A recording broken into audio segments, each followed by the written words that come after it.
Madame, monsieur, bonsoir. Vous êtes sur RAL 24 News. Bienvenue dans ce 24 heures Afrique. En voici les titres. Coup d'envoi du championnat d'Afrique de football CHAN 2022 à Alger. Le stade Nelson Mandela a brillé de mille feux avec une cérémonie grandiose qui a réuni une belle brochette d'artistes africains.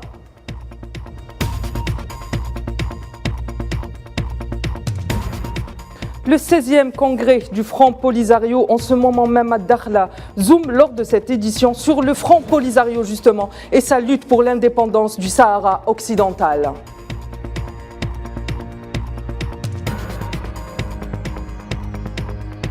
Et en Tunisie, le tribunal administratif a rendu son verdict quant au recours concernant les résultats des législatives du 17 décembre dernier.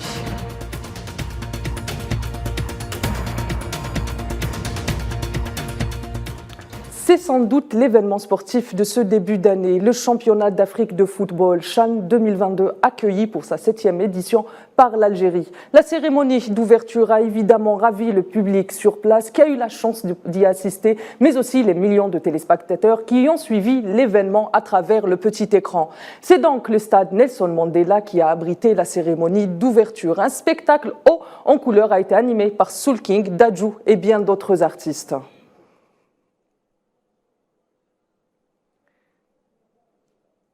Et en ce moment même, le match baptême de la compétition entre la sélection algérienne et libyenne se déroule. Le score est encore de 0-0 et bien évidemment, on dit « Allez les Verts ». Présent hier aux côtés du président algérien Abdelmadjid Tebboune lors de l'inauguration officielle du stade qui porte le nom de Nelson Mandela. Nkosi Mandela, petit-fils de cette figure de proue de la lutte contre l'apartheid et héros africain, a tenu à adresser une lettre à l'Algérie dans laquelle il remercie le président Abdelmadjid Tebboune, le peuple algérien et le gouvernement pour cet ultime égard à la mémoire et l'héritage de son grand-père, ajoutant qu'il s'agit d'un symbole de relations profondes ancrées entre l'Algérie et l'Afrique du Sud. Il souhaite également bonne chance à la sélection algérienne lors de ce championnat. Donc voilà pour ce qui est de cette première journée du championnat.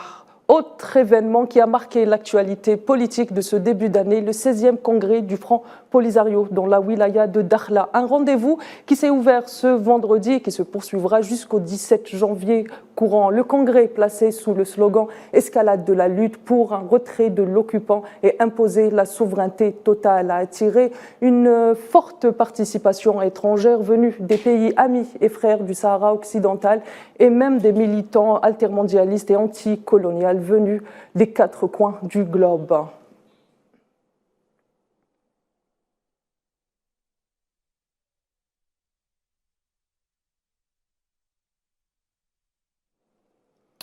Et on va joindre à présent notre envoyé spécial sur place, Sofiane Barodi. Sofiane Barodi, bonsoir. Bonsoir Tinhenan. Alors Sofiane, que pouvez-vous nous dire concernant l'ouverture des travaux du 16e congrès du Polisario ? On peut dire déjà que le 16e congrès du Front de Libération Polisario s'est ouvert en grande pompe, vu que le congrès avait aujourd'hui une présence intensive de la part de différentes délégations internationales, mais aussi de plus de 2000 congressistes. On assiste justement en ce moment au discours du secrétaire général du Front de Libération Polisario, président de la République arabe sahraoui démocratique, Brahim Ghali, qui expose le bilan des 3 dernières années et qui présente aussi, si vous voulez, les perspectives stratégiques, notamment vu que le congrès se déroule dans une conjoncture internationale et régionale très, on va dire, compliquée avec les différents développements. Et donc ce congrès risque vraiment d'être, certains le qualifient d'historique et risque vraiment d'être, si vous voulez, d'être un congrès qui fera la différence, vu qu'il y a vraiment une demande à la base pour l'intensification de toutes les formes de la lutte, à commencer bien sûr par la lutte armée, vu qu'il s'agit aussi d'un théâtre de conflit depuis plus de 2 années, depuis la rupture unilatérale du cessez-le-feu par l'occupant. Et je peux dire aussi autre chose par rapport à la présence internationale très intense. Bon, il y a l'axe latino-américain qui soutient historiquement la cause du peuple sahraoui. Il y a aussi beaucoup de représentations africaines qui soutiennent aussi la lutte du peuple sahraoui. Et vu que la RAST est membre aussi de plein droit de l'Union africaine, il y a à noter une différence notable, à mon avis, c'est par la participation d'une délégation tchadienne conduite justement par des associations qui expriment haut et fort leur appui et leur solidarité à la cause du peuple sahraoui. Et il s'agit aussi, si vous voulez, d'une consécration, la consécration de l'année 2022 qui a vu des avancées notables de la cause sahraoui à travers le monde.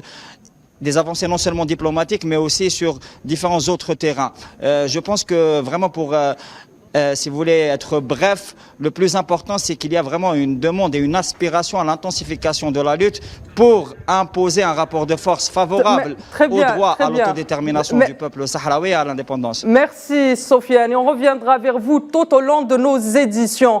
Je rappelle que vous êtes notre envoyé spécial à Dakhla. Et pour clore ce dossier consacré au dossier Sahara occidental, je vous propose un zoom signé Souhila Akilal consacré aux 49 ans de lutte du Front Polisario.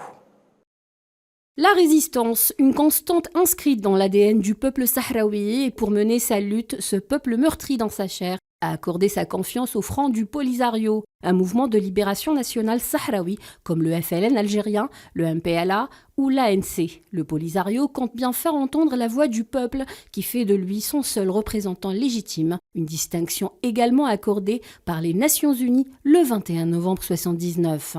Le mouvement inscrit la cause du Sahara occidental dans le même sillage que les luttes anticoloniales de l'Afrique durant les années 60 et 70, d'abord contre l'occupant espagnol, puis marocain. L'histoire du Sahara occidental et sa résistance ne commence pas avec la création du Front Polisario, un certain 29 avril 1973, par des jeunes Sahraouis, notamment El Wali Mustafa Seyed, mort en martyr le 9 juin 1976, soit quelques mois après la proclamation de la République arabe sahraoui démocratique le 29. Mort en martyr le 9 juin 1976, soit quelques mois après la proclamation de la République arabe sahraoui démocratique le 27 février de la même année. C'est sur plusieurs lignes que le mouvement de libération du Sahara occidental mène sa lutte, mettant en avant notamment l'action diplomatique, la reconnaissance internationale et l'objectif ultime, même si les méthodes douteuses du Maroc entravent cette démarche naturelle. La dernière en date, vouloir inscrire le Polisario dans la liste noire des mouvements terroristes. Entre 1973 et 1991, le Front Polisario enregistre ses victoires les plus importantes, notamment celle qui fait de lui un membre fondateur de l'Union africaine. Cela dit, le Polisario poursuit ses succès politiques et diplomatiques. 2022 a été une année charnière avec des percées remarquées. La période du cessez-le-feu violé par le Maroc en novembre 2020 ne sera, cela dit, pas de tout repos pour la dernière colonie d'Afrique, puisque les exactions seront barbares, pour ne citer que les événements de Gdimzik ou encore la violente répression de 1999 à El Ayoun contre des civils. 49 ans après sa création, le Front Polisario reste déterminé à aller vers son indépendance et à briser l'omerta qui entoure l'identité de son peuple, de sa cause et de sa mémoire.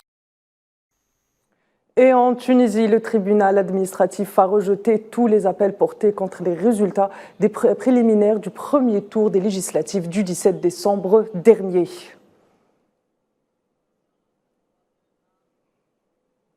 Madame, Monsieur, c'est la fin de ce 24 heures Afrique. Je vous retrouve demain. L'info continue sur Al24 News.